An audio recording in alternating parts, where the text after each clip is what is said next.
dear learners.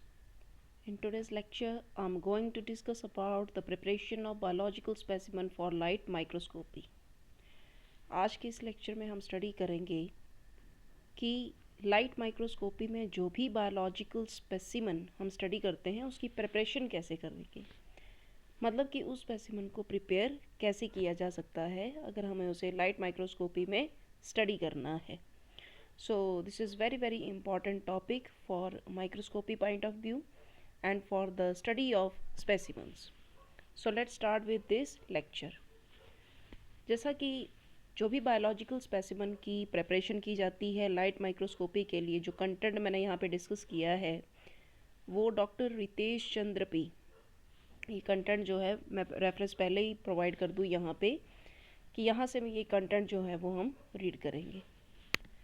तो जैसा कि स्टेप्स की बात करते हैं, सैम्पल प्रिपरेशन के लिए कौन कौन सी स्टेपिंग जो है वो यूज़ की जाती है.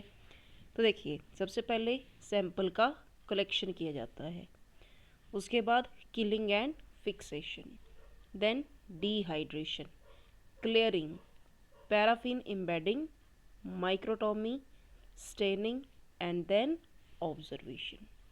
तो जैसा कि जो भी स्टेपिंग यहाँ पर बताई जा रही है, जैसे कि आप देख सकते हैं कि जैसे कि सबसे पहले हम क्या करेंगे, एक्सट्रैक्शन ऑफ टिश्यू, उसके बाद उसकी फिक्सेशन करेंगे, देन डिहाइड्रेशन होगी, एम्बेडिंग होगी, पॉलीमराइजेशन करेंगे, माइक्रोटोम से सेक्शनिंग कट करेंगे, स्टेनिंग करेंगे एंड देन ऑब्जर्वेशन.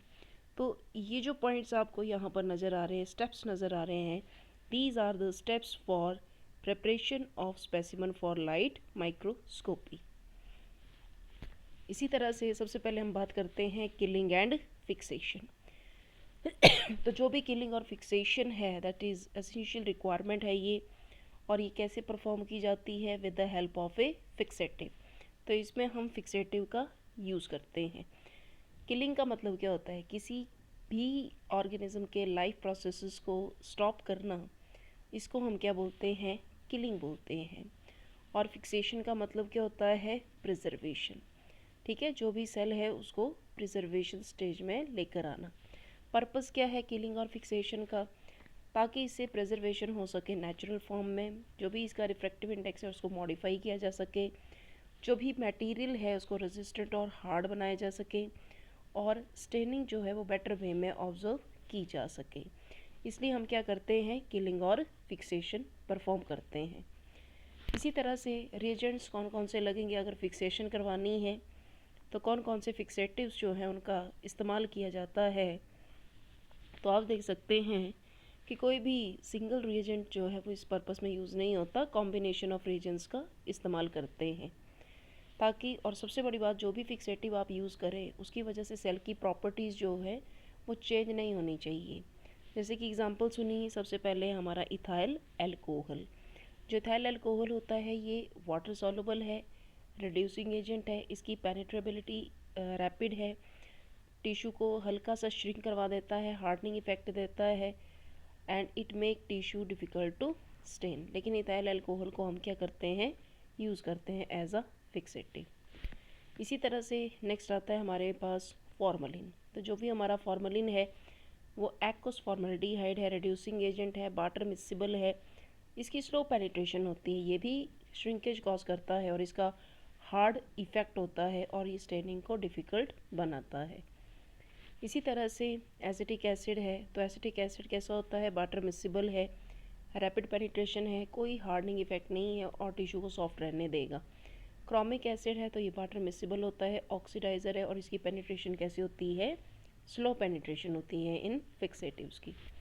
इसी तरह से किलिंग एंड फिक्सिंग या फ्लूइड्स में many groups based on their ingredients. तो सिलेक्शन जो है दैट मस्ट बी स्पेसिफिक होनी चाहिए. कुछ एक स्टेबल होते हैं, कुछ एक अनस्टेबल होते हैं, कुछ एक फिक्सेटिव जो हैं they are known by their ingredients, so some by their investigators.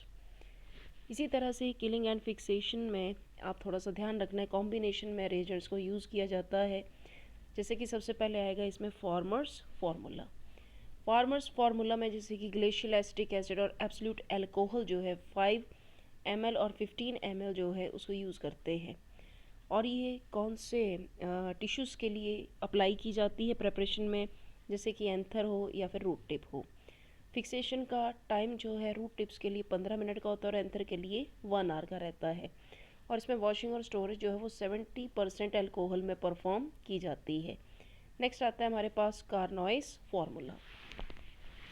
कार्नोइस formula में हम यूज़ करते हैं 10 ml एब्सोल्यूट अल्कोहल होगा, 15 ml क्लोरोफॉर्म होगी और ग्लेशियर एसिटिक एसिड 5 ml होता है। साइटोलॉजिकल प्रिपरेशन में ये बहुत ही इंपॉर्टेंट है और इसका फिक्सेशन टाइम जो है वो 10 से 15 मिनट का है। वॉशिंग और स्टोरेज जो है वो किस में करवाई जाती है, 85% अल्कोहल में परफॉर्म की जाती है। तो ये आपने ध्यान रखना है फिक्सेटिव में, जैसे कि फार्मर्स फार्मूला, कार्नोइस फार्मूला। नेक्स्ट हम बात करेंगे रोलिंग फार्मूला। अब रोलिंग फार्मूला में क्या क्या यूज़ होता है, 50 ml हम इसमें 95% इथाइल अल्कोहल यूज़ करेंगे, 5 ml ग्लेशियल एसिटिक एसिड होगा, 10 ml फॉर्मलिन होगी और 35 ml वाटर जो है वो ऐड किया जाता है। ये डेलिकेट मटेरियल के लिए ये फिक्सेटिव यूज़ होगा। इसका हार्डनिंग एक्शन काफ़ी अच्छा है और जो भी मटेरियल है या स्पेसिमन है आप उनको ईयर्स के लिए, मैनी ईयर्स के लिए स्टोर कर सकते हैं। और जो भी आप हार्डी वुडी मटेरियल है वो डिक्रीज़ करता है एसिड को और इंक्रीज़ करता है फॉर्मलिन को। फिक्सेशन टाइम कितना है, 18 आवर्स का है। आप इसको अल्कोहल में वॉश करेंगे और साथ में स्टोरेज परफॉर्म करेंगे। इसी तरह से हमारे पास नेक्स्ट इसमें आते हैं क्रोमो एसिटिक एसिड, जो कि एक वीक है। क्रोमिक एसिड और एसिटिक एसिड यूज़ होता है। क्रोमो एसिटिक मीडियम है जिसमें क्रोमिक एसिड, एसिटिक एसिड और वाटर ऐड करते हैं। और एक क्रोमिक एसिड स्ट्रॉन्ग होता है जिसमें कि क्रोमिक एसिड और एसिटिक एसिड का यूज़ किया जाता है और यहाँ पर इनकी क्वांटिटी जो है उसको भी ऐड किया गया है। जैसे कि क्रोमो एसिटिक एसिड अगर वीक है तो 50-50 आपने क्रोमिक एसिड और एसिटिक एसिड लगाना है। अगर क्रोमिक एसिड मीडियम है तो 70 आप ml आप क्रोमिक एसिड लेंगे, 20 ml एसिटिक एसिड होगा और 10 ml वाटर होगा। और अगर स्ट्रॉन्ग तैयार करना है तो क्रोमिक एसिड 97 ml होगा और 3 ml हम यूज़ करेंगे acetic acid, that is in 1%। इसी तरह से जो भी रिकमेंडेशन होती है वो ऑब्जेक्ट्स के हिसाब से देखा जाता है कि कौन सा फिक्सेटिव यूज़ करना है, कि क्या कोई फिलामेंटल स्ट्रक्चर है, कि थैलॉइड पार्ट है, रूट टिप है, कि फ्लोरल ऑर्गन्स हैं या स्मॉल सेक्शंस है लीफ या स्टेम के। जो भी फिक्सेशन का टाइम होता है वो एलगी हो तो फ्यू मिनट्स का होगा, स्मॉल लीफ या रूट टिप्स होंगी तो 12 आवर्स का होगा और अगर लार्ज पीसीज ऑफ टिश्यूज़ होंगे तो 24 आवर्स की रिक्वायरमेंट रहती है। तो जो भी रनिंग वाटर है उसमें अच्छे ढंग से आपको इसको क्या करना है, वॉश करना है, जैसे कि 24 आवर के लिए। और उसके बाद आप डिस्टिल्ड वाटर में इसको ऐड करेंगे स्पेसिमन को 12 आवर्स के लिए। इसी तरह से जैसे कि वन मोर नवाशिन फार्मूला है। नवाशिन फार्मूला में क्या करते हैं कि सोल्यूशन ए और सोल्यूशन बी तैयार करते हैं, जिसमें सोल्यूशन ए में क्या होगा, 15 और 10 और 90 ml। क्रोमिक एसिड 15 ml होगा, ग्लेशियल एसिटिक एसिड 10 ml डालेंगे और डिस्टिल्ड वाटर 90 ml होगा। इसी तरह से जो सोल्यूशन बी तैयार किया जाएगा उसमें फॉर्मलिन 40 ml होगी, डिस्टिल्ड वाटर जो है वो 60 ml होगा। आप ए और बी सोल्यूशन की क्वांटिटीज़ को क्या करेंगे, यूज़ करने से पहले मिक्स कर लेंगे इक्वल अमाउंट में। फिक्सेशन टाइम कितना होता है, 12 आवर्स का। Washing in water is not required. तो जो भी नवाशिन फार्मूला है, ओरिजिनल फार्मूला है, this is the modified by many investigator और इसको हम नाम देते हैं क्राफ। क्राफ जो है that word is use for this, ठीक है, इस केमिकल के लिए हम यूज़ करते हैं क्राफ। इसी तरह से जैसे क्राफ 1 है या फिर हमारे पास आता है क्राफ 2 आता है। क्राफ 1 में हम chromic acid, acetic acid, formalin use करते हैं 20, 75 और 5 ml। क्राफ सेकंड में हम chromic acid, acetic acid, formalin और डिस्टिल्ड वाटर का यूज़ करते हैं 20, 10, 5 और 65 ml यूज़ होता है। इसी तरह से क्राफ में यहाँ पर क्या लिखा हुआ है कि जितने भी क्राफ होते हैं इसमें फॉर्मलिन जो है उसको ऐड किया जाता है। A few hours after the addition of formalin जो भी कलर चेंज है वो देखने को मिलेगा। कलर कैसा हो जाता है स्पेसिमन का, ऑलिव ग्रीन हो जाता है। अब इस फॉर्मलिन को हम यूज़ करते हैं एज अ प्रिजर्वेटिव और फिक्सेशन टाइम कितना है, 12 आवर्स का। No washing in the water, इसमें तो पानी में वॉश नहीं करना है। इसी तरह से ये फर्स्ट स्टेप था, दैट इज़ फिक्सेशन का। अब आता है डिहाइड्रेशन। डिहाइड्रेशन नाम से क्लियर है कि भाई इसमें जो भी वाटर अमाउंट होगा उसको हम स्पेसिमन से निकाल लेंगे। इसमें हम यूज़ करते हैं डिहाइड्रेंट का यूज़ करते हैं, जैसे कि अल्कोहल है जो, या फिर हमारे जो हाइड्रोफिलिक केमिकल्स हैं उसका हम यूज़ कर सकते हैं। जो भी इसमें मतलब सीधी सी बात है कि पानी का अमाउंट जो है वो क्या करना है, हमने डिक्रीज़ करवाना है डिहाइड्रेंट को ऐड करवा के। अब कौन कौन से डिहाइड्रेंट्स जो है वो यूज़ किए जाते हैं, जैसे कि इथाइल अल्कोहल या आइसोप्रोपाइल अल्कोहल का यूज़ किया जाता है सबसे ज़्यादा 10%, 20, 30, 40 या फिर 100% तक यूज़ किए जाते हैं। जो भी हमारे पास टाइम रिक्वायर्ड होता है सॉफ्ट टिश्यू के लिए 30 मिनट देने हैं, हार्ड या लार्ज टिश्यू के लिए 6 to 12 आवर्स जो हैं वो प्रोवाइड किए जाएंगे।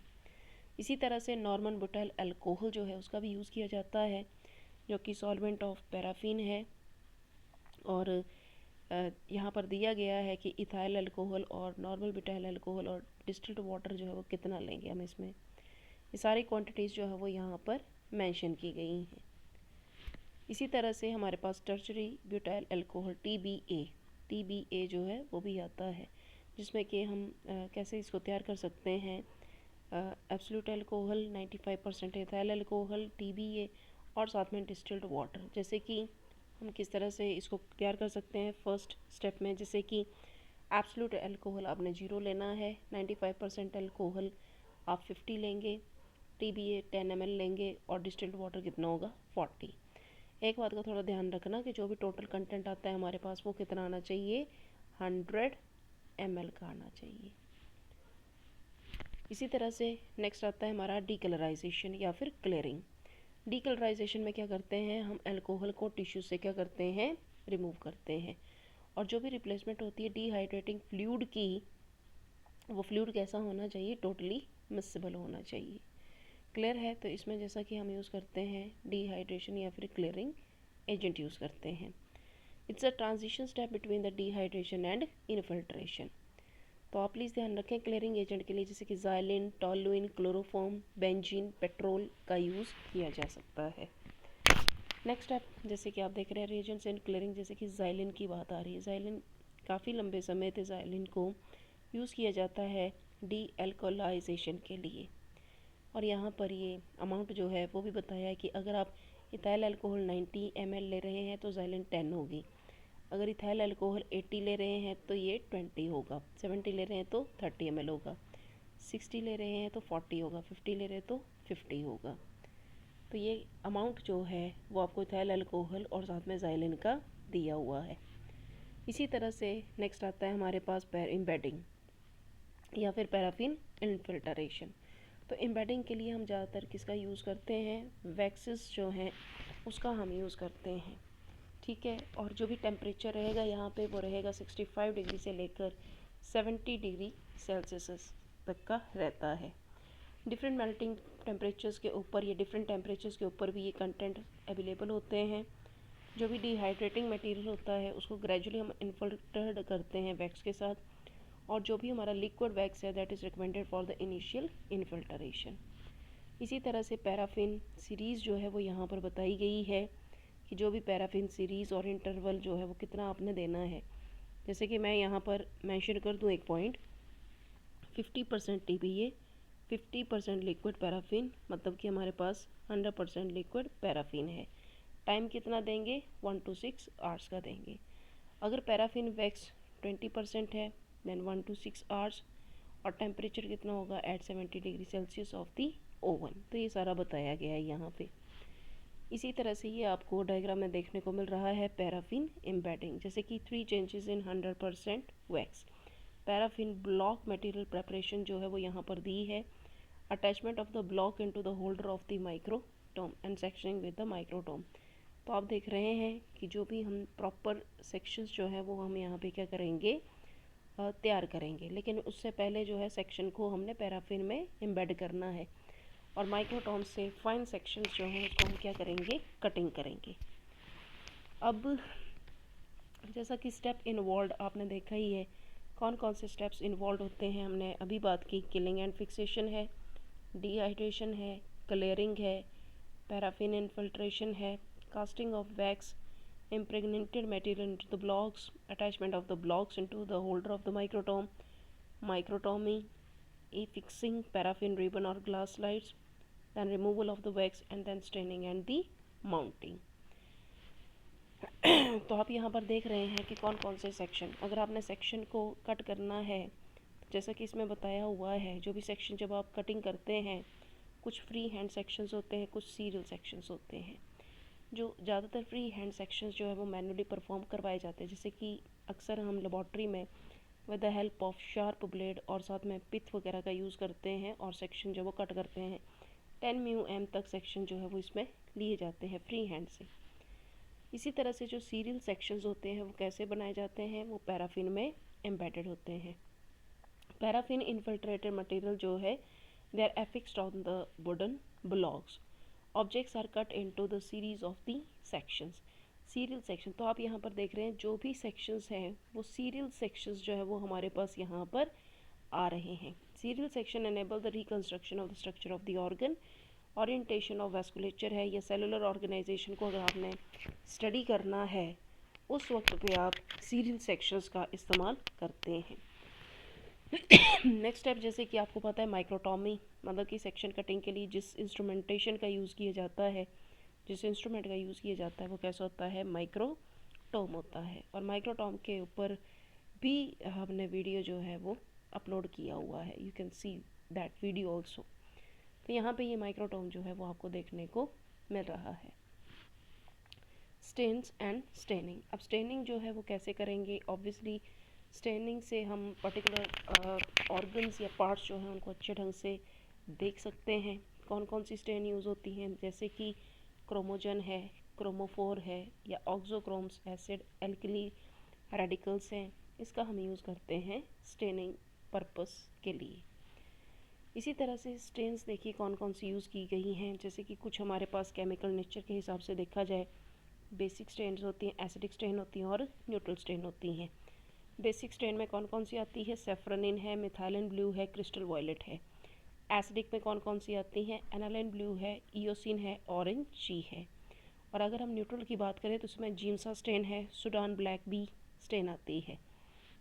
इसी तरह से जो भी एफिनिटी टू डिफरेंट, जैसे कि न्यूक्लियस के लिए न्यूक्लियर होगी, साइटोप्लाज्मिक जो है वो साइटोप्लाज्म के लिए होगी, माइक्रो टेक्निकल और पर्पस हिस्टोलॉजिकल स्टडी, जाइलम फिलोइम को स्टडी करने के लिए या जो भी न्यूक्लियस है या क्रोमोसोम्स हैं उनको स्टडी करने के लिए हमें स्टेन्स की ज़रूरत पड़ती है। इसी तरह से कुछ नेचुरल डाइज से भी स्टेन्स निकाली जाती हैं, जैसे कि ब्राज़ीन है, हेमाटोजाइलिन है या कार्मीन है। कुछ सिंथेटिक डाइज होती हैं जैसे ऑरेंजी, सैफ्रनिन, फास्क्रीन। ब्राज़ीन जो कि हम सिसिलपिनिया क्रिस्टेटा टिम्बर जो है वहाँ से निकालते हैं। हेमाटोजाइलिन जो है वो हिमेटोजाइलन कैम्पेचियनम से निकाली जाती है। कार्मीन जो है वो कहाँ से निकाली जाती है, वो निकाली जाती है डिक्टाइलोपियस कोकस से निकाली जाती है, जो कि एक इंसेक्ट है। स्टेनिंग करवाते कैसे हैं, स्टेनिंग की मेथडोलॉजी जो है वो कैसे होती है, एक प्रोग्रेसिव स्टेनिंग है, रिग्रेसिव स्टेनिंग है, काउंटर स्टेनिंग होती है, डबल ट्रिपल या क्वाड्रपल स्टेनिंग जो है वो भी परफॉर्म करवाई जाती है स्टेन्स के लिए। इसी तरह से जैसे कि प्रोग्रेसिव स्टेनिंग कौन यूज़ करते हैं, जो बिगिनर्स होते हैं। टिश्यूज़ जो है वो अंडरस्टैंड किया जाता है फर्स्ट, ग्रेजुअली उसमें स्टेन्स जो है वो क्या की जाती हैं, धीरे धीरे करके स्टेन बढ़ाई जाती है और स्टेनिंग इंटरवल जो है वो प्रॉपर होना चाहिए। रेट्रोग्रेसिव स्टेनिंग में क्या होती है, ओवर स्टेन किया जाता है सबसे पहले, फिर उसको क्या किया जाता है, डी स्टेन किया जाता है। डी स्टेनिंग के लिए 70% एल्कोहल और 1% एस्टिक एसिड का यूज़ करते हैं और प्रॉपर वॉशिंग जो है डिफ्रेंशिएशन के बाद जो है वो अप्लाई की जाती है। इसी तरह से काउंटर स्टेनिंग कैसे करवाते हैं, काउंटर स्टेनिंग के लिए हमने क्या करना है, कुछ staining certain part of the cell tissue with one stain और बाकी पार्ट जो है उसको दूसरे स्टेन के साथ कलर करते हैं। इसी तरह से डबल स्टेनिंग, जैसे कि हम सैफ्रनिन ओ फास्क्रीन का यूज़ कर रहेंगे। ट्रिपल स्टेनिंग में 3 स्टेन यूज़ होती हैं, सैफ्रनिन ओ, जेंशिन वॉयलेट और साथ में ऑरेंज। क्वाड्रपल स्टेनिंग में safranin O, methyl violet, fast green, orange जो है उसका इस्तेमाल किया जाता है। तो यहाँ पर हमने क्या बात की है, मेथड ऑफ स्टेनिंग के लिए। इसी तरह से हॉल माउंट भी तैयार किए जाते हैं, जैसे कि अगर आप चाहते हैं कि किसी पर्टिकुलर स्पेसिमन का जो नेचुरल कलर, फॉर्म, शेप या होल पार्ट या प्लांट पार्ट देखना है तब हम यूज़ करते हैं होल माउंट। और इसके लिए ज़्यादातर ये प्रिजर्व किए जाते हैं इथाइल अल्कोहल और फॉर्मलिन में। वाटर हम 72 ml लेंगे, फॉर्मल्डिहाइड 5 ml होगा, ग्लेशियल एसिटिक एसिड 3 ml होगा और ग्लिसरीन 20 ml होगा। टेम्परेरी होल अमाउंट भी तैयार किया जाता है, जैसे कुछ फिलामेंटस एल्गी होती है उसमें 10% ग्लिसरीन और कवर स्लिप से भी आप इसको तैयार कर सकते हैं। इसी तरह से जो परमानेंट होल अमाउंट होते हैं जो कि माइक्रोस्कोपिक मटेरियल्स हैं उसके लिए यूज़ किए जाते हैं, इसलिए किलिंग एंड फिक्सेशन की ज़रूरत है। वॉशिंग इन वाटर, स्टेनिंग करवाएंगे हम हेमाटोक्साइलिन से 30 मिनट या 1 घंटे के लिए।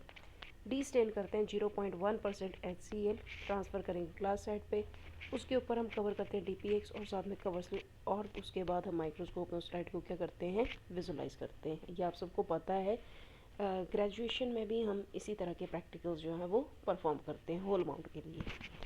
Cytological methods. अब साइटोलॉजिकल मेथड्स में क्या होता है, जैसे कि आप छोटी छोटी स्ट्रक्चर जैसे कि न्यूक्लियस वगैरह को स्टडी करना चाहते हैं तो उसको सबसे पहले स्पेयर करना है। ये स्क्वैश मेथड जो है वो ज़्यादातर यूज़ किया जाता है। स्मेयरिंग मटेरियल जो है उसको ग्लास स्लाइड के ऊपर डालना है, उसमें एसीटोकार्बिन या फ्यूजन मेथड यूज़ किया जाता है।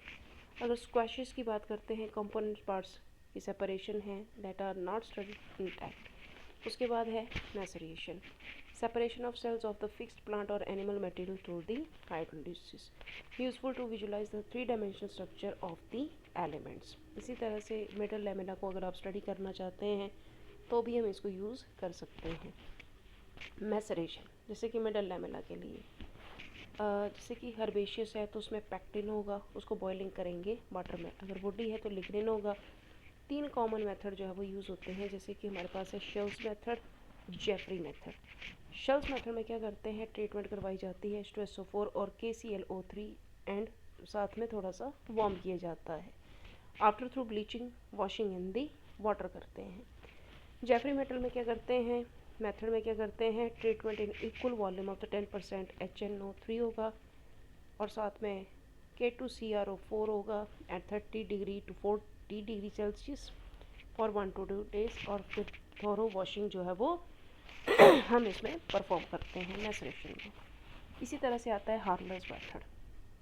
क्लोरीन वाटर से 2 घंटे के लिए हम ट्रीटमेंट देंगे और जो भी वॉशिंग है वो रनिंग वाटर में होगी। बॉइलिंग करवाएंगे 3% Na2SO4 में 15 मिनट के लिए, then washing, then staining in saffron in, washing in water, dehydration with hygrobutol, infiltration Canada balsam में, and after placing the material on the glass side, tease with the needle and then cover with and prepare the mount। तो इसी तरह से जो भी आज का lecture हमने यहाँ पे स्टडी किया है, आई रिपीट वंस अगेन कि आज हमने पढ़ा क्या है। आज हमने देखा है कि अगर कोई स्पेसिमन हम लाइट माइक्रोस्कोपी में स्टडी करना चाहते हैं तो उसको प्रिपेयर कैसे करेंगे। तो उस स्पेसिमन को प्रिपेयर करने के लिए क्या क्या करना पड़ता है, कुछ स्टेप्स जो हैं उनको परफॉर्म करते हैं। जैसे कि सबसे पहले जो भी सैंपल है उसको कलेक्ट करना है, किलिंग फिक्सेशन करवानी है, डिहाइड्रेशन है, क्लियरिंग है, पैराफिन एम्बेडिंग है, माइक्रोटोमी स्टेनिंग, और उसके बाद हम क्या करवाते हैं, ऑब्जर्वेशन करवाते हैं।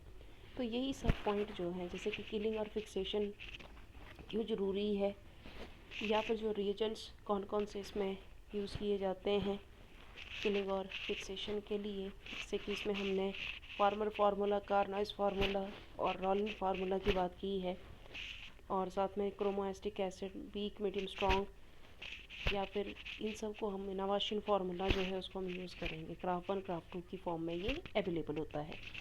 डिहाइड्रेंट्स जो हैं उसका इस्तेमाल किया जाता है, जैसे इथाइल अल्कोहल वगैरह जो है वो यूज़ होते हैं। डिहाइड्रेशन के बाद क्लियरिंग करवाई जाती है, डी अल्कोलाइजेशन करवाई जाती है, देन पैराफिन इनफिल्ट्रेशन करवाएंगे, एम्बेडिंग करवाएंगे। इसी तरह से जो भी हम माइक्रोटोमी है उससे हम प्रॉपर सेक्शन जो है वो तैयार करते हैं। स्टेनिंग का इस्तेमाल किया जाएगा। डिफरेंट टाइप ऑफ स्टेन्स या स्टेनिंग मेथड प्रोग्रेसिव हो सकता है, एग्रेसिव हो सकता है, counter stand, double, triple, quadruple staining जो है वो करवाई जाती है। होल माउंट कैसे तैयार करते हैं, टेम्परेरी माउंट और परमानेंट माउंट कैसे तैयार किया जाता है, और जो भी साइटोलॉजिकल मेथड्स हैं उनमें हम किस तरह से ये मैसरेशन कैसे करवाते हैं। जैसे कि मैसरेशन के लिए कौन कौन सी मेथडोलॉजी चलती है, शेल्स मेथड है, जेफरीज मेथड है, हार्लोज मेथड जो है वो यूज़ किया जाता है। तो thank you so much for watching this lecture. Hopefully अगर कोई भी डाउट होगा आप मुझे कमेंट सेक्शन में डाल सकते हैं। और जो भी पीडीएफ है वो आपको इसके वीडियो के जो भी डिस्क्रिप्शन बॉक्स है उस डिस्क्रिप्शन बॉक्स में आपको वीडियो का लिंक जो है वो मिल जाएगा. So that is very important topic. Thank you so much for watching this lecture or video. Thank you so much.